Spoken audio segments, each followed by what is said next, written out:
મારું નામ રાજેશભાઈ સગર છે. આ મારો દીકરો છે નૈતિક. તેમની ઉંમર 12 વર્ષની છે. 2021માં 11મા મહિનામાં અહીંયા મેં તેમનું ડાબા પગનું ઓપરેશન કરાવ્યું ગ્લોરિયસ હોસ્પિટલ ડૉક્ટર દિલીપભાઈ વરિયાની. ખરેખર એમને પગની અંદર કેન્સરની પ્રોબ્લેમ હતી. તો ઘણા ડૉક્ટરોને મેં બતાવ્યું હતું અને જે કાંઈ પણ વિષય હતો એ કેન્સરનો હતો, એ પણ બહુ જ ગંભીરતાવાળો હતો.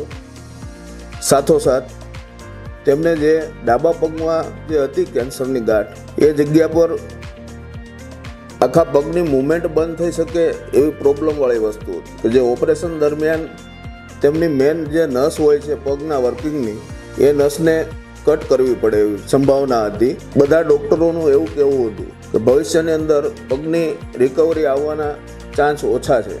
અમે લોકો માનસિક રીતે, નાણાકીય રીતે, બધી જ રીતે ગભરાઈને બેઠા હતા. રોજ નવા નવા ડૉક્ટરોની મુલાકાત લેતા હતા. આ પીરિયડ 1.5 મહિના સુધી ચલાવ્યો.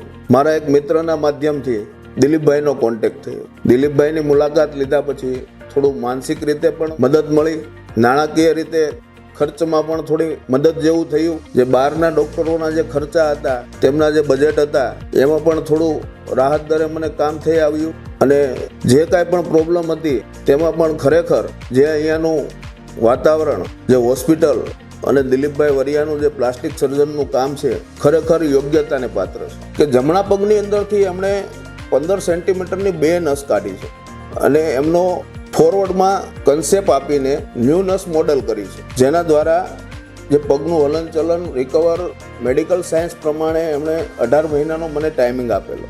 એ ટાઈમિંગ અત્યારે 7 મહિનાનો થયો છે, પણ 70% જેટલું રિકવર અત્યારે 7 મહિનાની અંદર મુવમેન્ટ બતાવે છે. અને નસનું જે કાંઈ પ્લાન્ટ છે તે નવસર્જન વરદાન રૂપદાયક છે. જો કોઈ પણ વ્યક્તિને પોતાના ઘરની અંદર કોઈ બાળક હોય, કોઈ વડીલ વ્યક્તિ હોય, આવી કેન્સરની કોઈ પણ પ્રોબ્લેમ હોય, તો દિલીપભાઈ વરિયા ડૉક્ટર એમનું એકવાર મુલાકાત અવશ્ય લેજો. તમને માનસિક રીતે અને બધી જ રીતે તમારું કામ સરળ રીતે અને સારી રીતે કરી આપશે એવું મને અનુભવ થયો છે.